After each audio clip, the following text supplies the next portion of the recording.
राजस्थान की सियासत में फोन टैपिंग का जिन एक बार फिर से बाहर निकल आया है।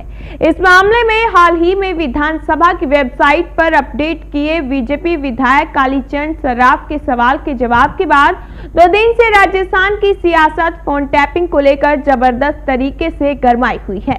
आज विधानसभा में इस मसले पर जमकर बवाल मचा। जोरदार हंगामे के हालात को देखते हुए दोपहर तक विधानसभा की कार्रवाई को 3 बार स्थगित करना पड़ा, लेकिन स्पीकर डॉक्टर सीपी जोशी ने इसकी मंजूरी नहीं दी। इस पर नाराज बीजेपी विधायकों ने सदन के वेल में आकर नारेबाजी शुरू कर दी। नेता प्रतिपक्ष गुलाबचंद कटारिया बोले कि सरकार मुख्य सचेतक ने एक एफआईआर करवाई थी, उसका आधार फोन टैपिंग ही था। इससे यह तय हो गया कि सरकार की किसी एजेंसी ने फोन टैपिंग करवाई। सरकार को सदन में यह बताना चाहिए कि किस अधिकार से सरकार ने किन किन लोगों के फोन टैप करवाए। कटारिया बोले, हम यह भी जानना चाहते हैं कि जिस रेफरेंस में मुकदमा दर्ज हुआ उसमें अनुमति लेकर फोन टैप हुआ या नहीं। गृह विभाग की अनुमति लेकर अभियुक्तों को ढूंढने के लिए फोन टैप करवाते हैं। हम सदन में यही जानना चाहते हैं कि मुख्य सचेतक ने जो एफआईआर करवाई थी, क्या उसका आधार फोन टैपिंग था। इस पर स्पीकर ने कहा कि किसकी निजता भंग हुई स्थगन में यह नहीं बताया गया है, इसलिए स्थगन खारिज किया गया है।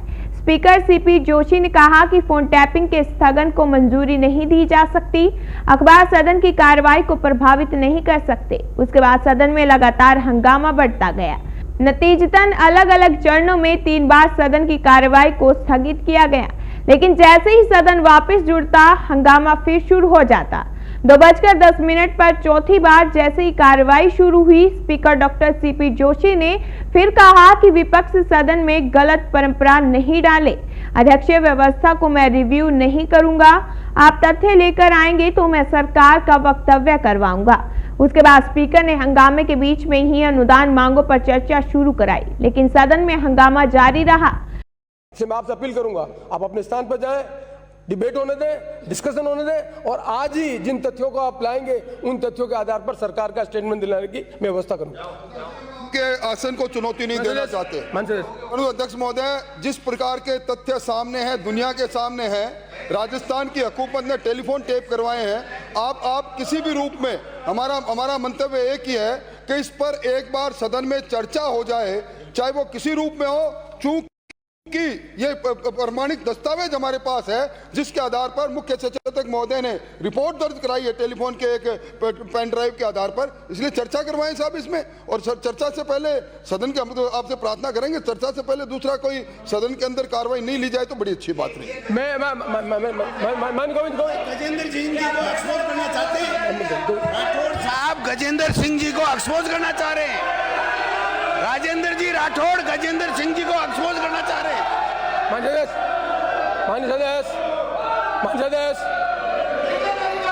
अरे आप जो कर रहे हो तरीका ठीक है, उनका ठीक नहीं तो अपना ठीक है क्या?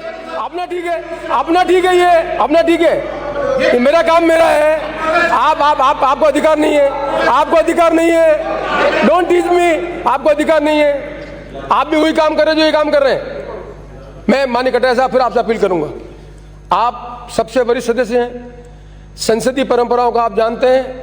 मैंने सुबह पढ़कर आपको बताया है कि स्थगन प्रस्ताव पर मेरी व्यवस्था ये थी।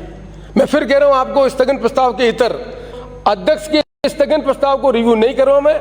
आपके पास जो तथ्य हैं उन तथ्यों के आधार पर मैं सरकार को जानकारी लेकर आज ही वक्तव्य कराऊंगा, और इंपोर्टेंट डिमांड पर आप भाग लें। सभी सदस्यों से निवेदन है, और मैं आशा करूंगा कि आप मेरी अपील पर ध्यान देंगे।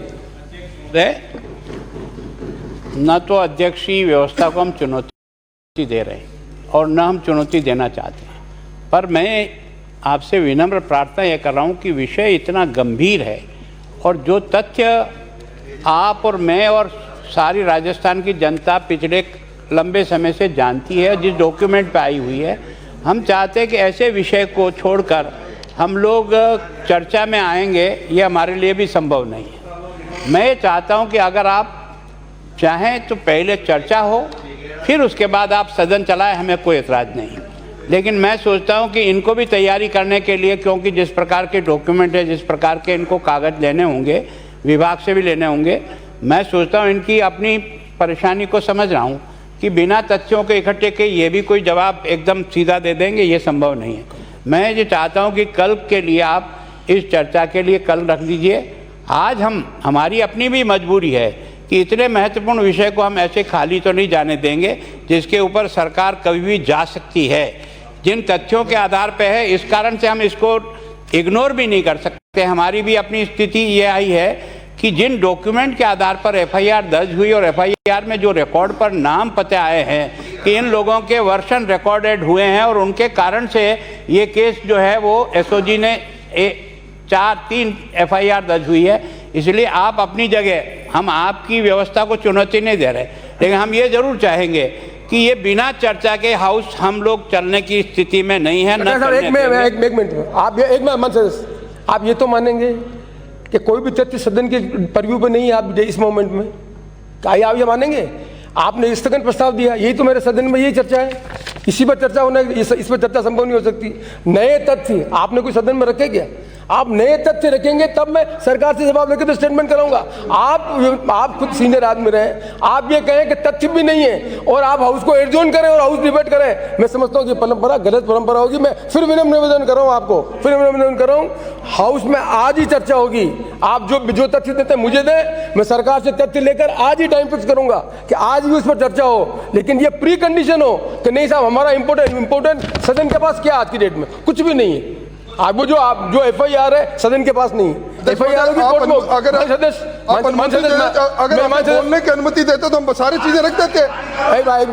माननीय सदस्य, अगर आप माननीय सदस्य, मैं किस पे बोलने की इजाजत देता आपको? अगर मैं किस पे बोलने की इजाजत देता? मेरा और माननीय माननीय सदस्य, मैं किस पे देता? स्थगन प्रस्ताव में रिजेक्ट किया मैंने, मैं किस पे बोलने देता? आप चाहते हैं 2 मिनट अपनी बात के खत्म कर लेते? आपका विषय इतना इंपॉर्टेंट है, स्थगन प्रस्ताव 2 मिनट बोल खत्म कर दो।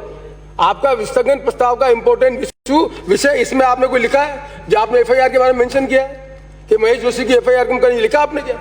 मुझे बहुत पसंद, राजनीति प्लीज आप मेरा मैं पढ़ लिया, मैं फिर दोबारा पढ़ता हूँ, फिर दोबारा पढ़ लेता हूँ, ध्यान से सुन ले आप, फिर दोबारा पढ़ लेता हूँ, उस प्रस्ताव दोबारा पढ़ लेता हूँ, आप दोबारा पढ़ लेता हूँ। प्रदेश में चुने हुए जनप्रतिनिधि, विधायक, सांसद एवं केंद्रीय मंत्रियों के बिना अधिकृत प्राधिकार की स्वीकृति के पैमाने पर टेलीफोन टेप पर निजी मामला का मामला। आप मुझे बता दें, आपने कोई रिकॉर्ड बैक किस प्लीज सुने, अंडरस्टैंड, किस एमएलए किस एमपी के टेप का आपने देखा? तो मैं स्टेटमेंट ले लूंगा, मैं स्टेटमेंट सरकार का ले लूंगा। आप लिखे एमएलए ये, एमपी ये, इसका टेप ये, प्लीज अंडरस्टैंड इट।